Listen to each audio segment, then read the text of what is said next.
Good afternoon. Early yesterday morning, I received a positive rapid test for COVID-19, which was confirmed last night with a positive PCR test. So I'm quarantining and doing a little work from home this week. I appreciate all the well wishes, and I want you to know that I'm doing fine and currently only experiencing some cold-like symptoms. I attribute that to the fact that I have been fully vaccinated and that I got a booster shot as soon as I was eligible. And I can't stress this enough. Getting vaccinated and getting your booster is your strongest possible defense against this virus and its variants. My focus continues to be on Maryland's strong response to the virus. As I've been warning for the past few weeks, we're entering another pivotal moment in the fight against COVID-19. We are experiencing a post-Thanksgiving surge in our hospitals, which is primarily related to the Delta variant. However, the Omicron variant, which appears to be many times more transmissible than Delta, is rapidly becoming the dominant variant here in Maryland and across the country. There are still plenty of unknowns about Omicron and its severity, but so far, relatively few of the cases of Omicron detected here in Maryland have led to any hospitalizations. But all of our key health metrics are up right now across the board. Our COVID-19 positivity rate is now 11.6%. And while that is much lower than some of our neighbors in the region who are experiencing positivity rates of anywhere from 38 to 43%, it's still higher than we want it to be. Last week, we experienced 3 days of more than 3,000 cases. And today, we're reporting a single day high of 6,218 new cases. Most concerning, hospitalizations are now up to 1,392, which is an increase of more than 180% in the last month. Our projections now show that we could reach levels of COVID hospitalizations in Maryland, possibly over 2,000. And while we do expect that to peak in mid to late January, that is typically around when we also have the peak of the flu season, causing additional strain on our healthcare system. We have already taken a number of steps to actively prepare for this scenario. The Maryland Department of Health and other key state agencies have been working on a daily basis with Maryland's hospitals and the Maryland Hospital Association on critical operational issues. We established a surge operations center to manage bed capacity and fully utilize the alternate care sites that we have kept in place. Health officials also issued a new directive ordering hospitals to undertake actions upon reaching certain thresholds. When we reached 1,200 COVID hospitalizations, Maryland hospitals began to make all staffed bed capacity available and to reduce the scheduling of certain non-urgent medical procedures. If and when we surpass 1,500 COVID hospitalizations, hospitals will immediately implement their pandemic plans. State health officials are continuing to work closely with Maryland's Board of Physicians, Board of Pharmacy, and Board of Nursing to advance emergency regulations to enhance healthcare staffing at hospitals. We are introducing emergency legislation to give our hospital systems additional tools to help address staffing shortages. State health officials are now requiring that all nursing homes offer COVID-19 therapeutic treatments to residents during an outbreak. To further bolster our statewide response, today I am announcing an additional $100 million in emergency funding to address urgent staffing needs at Maryland hospitals and nursing homes. We are committing $50 million through the Maryland Health Services Cost Review Commission to immediately stabilize hospital workforce and staffing needs. We're also providing another $50 million for hospitals and nursing homes that will also help to expand the availability of COVID-19 testing, treatments, and vaccines. This emergency funding injection is to allow for an immediate ramp up in hospital and nursing home staffing resources. We will continue to constantly monitor this surge and take additional actions as needed. There are also things that the people of Maryland can do in the difficult weeks ahead. First, get tested. We know that many Marylanders have plans to travel to visit family and loved ones, or to host family gatherings and holiday parties. And you do so, it is important to use caution and common sense. If you're about to travel somewhere or you're just getting back, get a test. If you're feeling sick or you're coming down with something, stay home and get tested. With increased demand for testing, we're making 500,000 at-home rapid tests available across the state through local health departments. And we are aggressively working to increase those shipments and to get even more tests out more quickly. Effective immediately, we have expanded both the days and hours of operations at our Anne Arundel and Prince George's County state-run testing sites. And I have directed the Maryland Department of Health to surge all community testing resources across the state throughout the month of January. I am authorizing the mobilization of the Maryland National Guard to provide support personnel to help expand testing sites and hours. We have expanded the mission of the Vaccine Equity Task Force to offer community-based testing at clinics in vulnerable communities. And we will provide $30 million in additional funding for school systems to purchase more tests through state contracts. We're doing very high levels of testing right now, more than 50,000 per day, and we'll continue to do everything possible to further scale up testing operations. But there's only so much that the states can do. We also need the federal government to step up and do whatever it takes, including invoking the Defense Production Act to dramatically expand the availability of testing to the American people. Every American who wants a test should be able to get a test. In addition to getting tested, we still need those last remaining Marylanders to get vaccinated. Thanks to the millions of Marylanders who've rolled up their sleeves, Maryland continues to be one of the most vaccinated states in America. We have now administered over 10 million COVID-19 vaccines, and 91% of Maryland adults have gotten vaccinated. Our team will continue to work around the clock to get more shots into arms and to reach that last 9% of Maryland adults, because right now, that remaining 9% is responsible for more than 75% of our COVID-19 hospitalizations, pushing our hospital systems and our healthcare heroes to the brink. We're pleading with those people. Please do not wait until it's too late or until you get too sick. Go out now and get vaccinated. And if you've already been vaccinated, please get your booster shot immediately. I know that there's been confusing guidance from the federal government on this, but with what we know about these dangerous variants, nobody should think of a booster as just a bonus or an extra dose.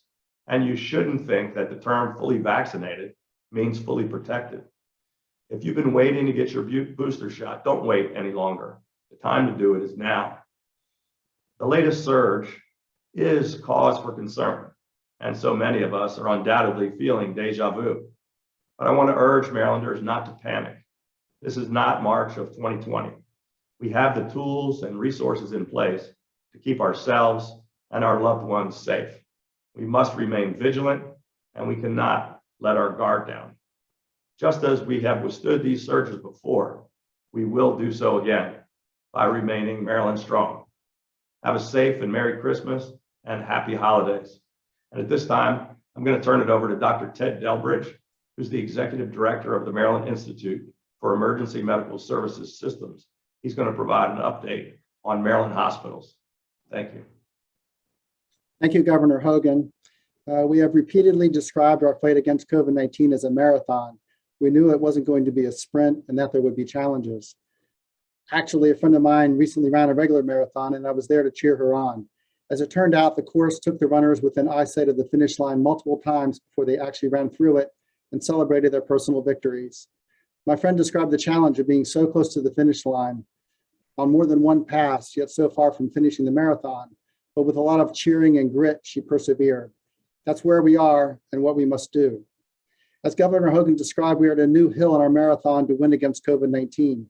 And as with every previous wave or surge, we face specific challenges. As of this morning, Maryland hospitals report that they are caring for 1,457 COVID-19 patients. The number of COVID-19 patients in our hospitals has doubled since the beginning of December. 19%, or nearly 1 in 5 people in a Maryland hospital is there because of COVID-19. In the case of patients in an intensive care unit, 30%, or nearly 1 in 3, has COVID-19. Based on our experience with the previous 5 waves or surges of COVID-19 cases since March of 2020, we anticipate the number of people who require hospitalization to continue to increase and potentially exceed Maryland's peak of 1,952 last January. There are, however, 3 significant differences between now and the same time last year when we persevered. First, our healthcare system is different. Last year, it was poised to meet a surge of COVID-19 patients. Now, well into the marathon, some people have dropped out. While there is plenty of physical space within our hospitals, there is simply not the same number of staff members. During January of 2020, hospitals were able to muster enough clinical staff to keep 8,400 beds at the ready. In recent weeks, they've been unable to staff as many as 8,000, or 5% less. As hospitals are already occupied at 92% of their staff capacity, certain things are predictable. First and foremost, Marylanders can be certain that the healthcare system and the thousands of people who commit themselves to caring for others every day will continue to be there to do their world-class best. However, the necessity to care for more people with COVID-19 means that resources will not be as available to care for other, less urgent problems. Hospitals have already begun to curtail non-urgent surgeries and admissions, and others will do so in the days to come. Higher inpatient occupancy means less bed availability for patients who do require hospital admission.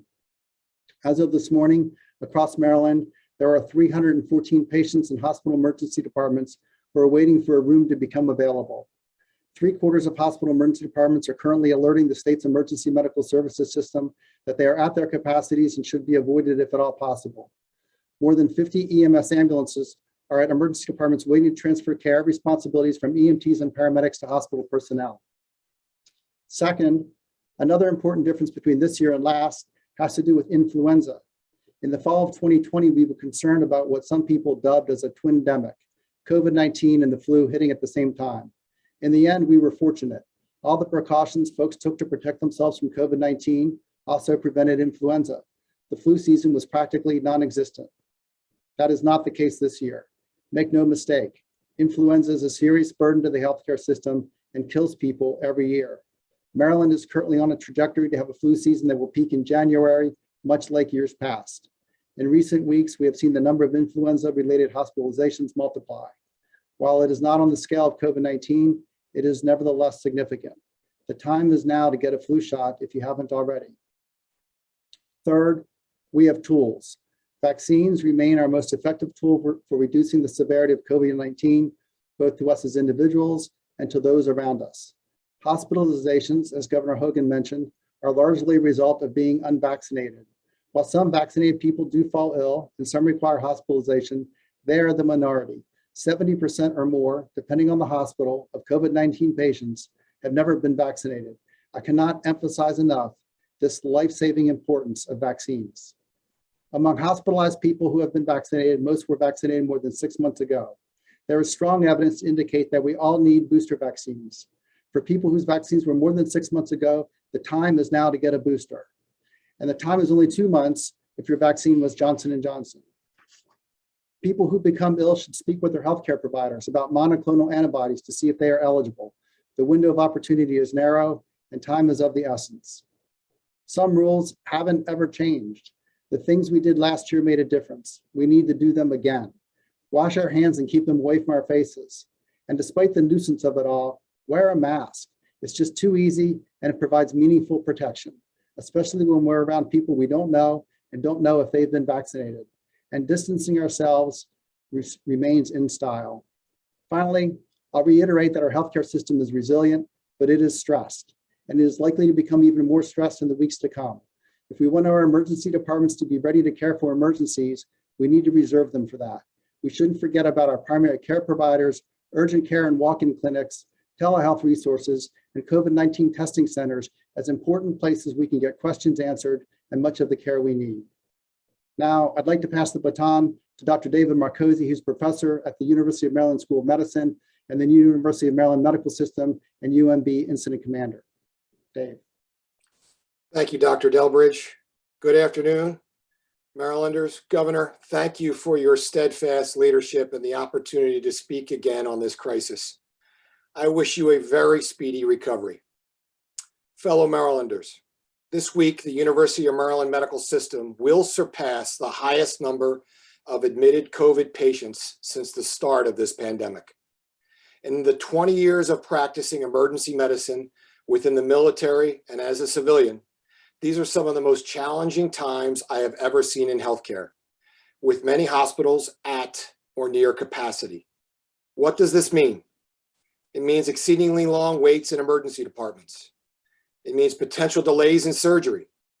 It means limited availability to see your primary care doctor. This isn't just a COVID problem anymore. COVID-19 is limiting the ability to care for many other illnesses and surgical problems too. Why are we having an increase in COVID cases? Why are hospitals near capacity? Dr. Delbridge mentioned a few, and I'll make sure that I emphasize a few others. For some, they are still not fully vaccinated.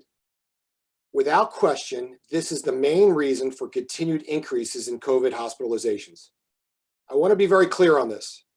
Hospitalizations from COVID are largely now a preventable problem if you get fully vaccinated, which means getting a booster. Another reason for this increase in cases is that we have become too relaxed with our protective measures. From businesses to churches, we need to reinstitute preventive measures, and we need to do so today. This includes mask wearing, ensuring adequate ventilation for high-risk areas, staying home when you're sick, and testing if you've been exposed or have symptoms. Layering these strategies together is incredibly helpful and effective in preventing the transmission of this virus. Regrettably, hospitals are near or at capacity because there are far fewer staff, as many have left healthcare due to frustration or exhaustion. We all owe a debt of gratitude to those who have persevered and stayed bedside. But the bottom line is that fewer doctors, nurses, pharmacists, and therapists means less access to the care we all need. With my final minute, I want to provide some clarity on a few confusing issues. Number one, on infection after vaccination. These vaccines were designed to save lives, not stop infection or completely block transmission. They are doing exactly what they should do. You can still test positive for COVID even if you are vaccinated, which is why testing and mask wearing are still needed. On masks. Masks work to decrease the spread of all virus, including flu and COVID. They are cheap, easy, and effective ways to keep you healthy. We should all use at least well-fitting surgical grade masks inside public places. Although I don't like it either, we need to wear the damn mask. On science. Scientists and doctors are learning more every day about COVID. As we do, guidance may change. That is a good thing. It is like any other medical discovery. Doctors change treatments based on new research, just as we do for cancer care.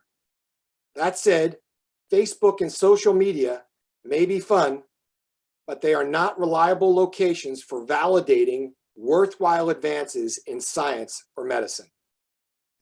Finally, this holiday season, let's assure we connect with friends and family. If one thing this crisis has taught me, don't take anyone for granted. Please reach out. Don't get too busy. Our state has led our nation through this pandemic, and it is time to unify and do it again. We know what to do. Now we need to do it. I wish you all a very happy holiday and very Merry Christmas. I will now be followed by Deputy Secretary Dr. Jinlene Chen. Thank you, Dr. Marcosi and Governor. Good afternoon to all Marylanders. I would like to briefly talk about the Omicron variant and what we know about it so far here in Maryland. As we've said before, the virus that causes COVID-19 illness has been mutating since the pandemic first started. Most of the mutations have not changed the way that the virus behaves, but more recently, just this past year, we have seen changes that makes the virus spread more easily from person to person, including with the Alpha variant this last spring, the Delta variant this summer and fall, and now the Omicron variant. The CDC just reported yesterday that nationally, the Omicron variant now comprises about 73% of all cases sequenced in the United States. In this region, which includes Maryland and Washington, D.C., the CDC estimates that 75% of cases are the Omicron variant now. Here in Maryland, we actually detected our very first Omicron variant cases on December 3rd. It is now much more prevalent, and the preliminary information from our sequencing labs in the state show that Omicron comprises nearly 40% of the sequence cases at this time, with the numbers increasing very quickly. What we know of the Omicron variant so far is that it can be spread even more easily than the Delta variant, as shown by how quickly it has increased in both the United States and here in Maryland over just the past 2 weeks. In terms of vaccine efficacy, while we do continue to learn more about this new variant and its impact on vaccines and other treatments, these vaccines, especially with a booster dose, appear to be effective in preventing severe illness and hospitalizations, which is our primary goal. So as the governor has indicated, vaccines continue to be one of our most important tools against Omicron. In addition to getting vaccinated and a booster shot, testing continues to be a critical part of keeping you and your family as safe as possible, including if you have any symptoms and before and after any travel. I also want to stress the importance of getting our children tested to stop the spread of COVID-19 variants and for them to return to school safely after the holidays and to keep them in the classroom. Our K-12 screening testing program across the state has made it very convenient for parents. You just need to consent for your child to take part, and I encourage you to talk to your school's principal to see if your school is taking part in the state's testing programs. Last, as I know many people have travel plans in the coming weeks to connect with family and friends, like Dr. Delbridge and Dr. Marcuzzi have mentioned. I also strongly urge you to continue to practice other layered precautions in addition to vaccinations and testing, including masking while indoors and avoiding large gatherings as much as possible. I want to thank you all for joining us today and everything that you're doing to protect yourself and your loved ones. I wish you and your families a happy and healthy holiday season and new year.